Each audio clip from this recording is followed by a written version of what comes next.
Alors premièrement, pourquoi faire du renfort?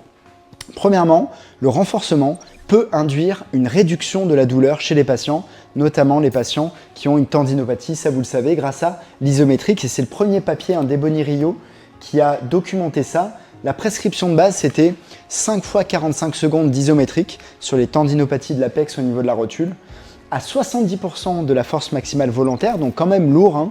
Ce que m'a confié Ebony, parce que j'ai eu la chance de la voir régulièrement, donc c'est une collaboratrice de Jill Cook, elle me disait en fait le bon niveau, parce que c'est pas évident de calculer la force maximale volontaire chez quelqu'un qui a mal. Elle me disait le bon niveau, c'est qu'à la fin de la contraction sur le leg extension, la jambe elle tremble un petit peu.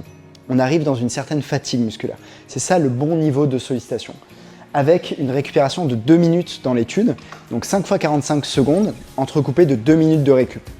En réalité, en pratique, moi je fais qu'une minute de récup, parce que sinon ça mange trop de temps et c'est quand même tenable.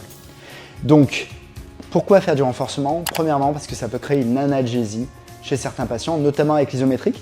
Mais sachez que l'isotonique, quand on le fait en dynamique, lent, on a exactement les mêmes résultats. C'est ça qui est marrant.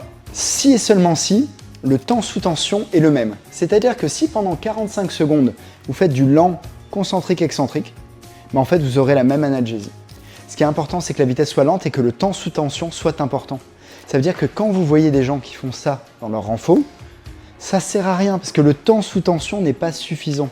Il faut que ce soit lent pour induire une analgésie, au moins 6 secondes de contraction, 3 secondes, excentrique et concentrique.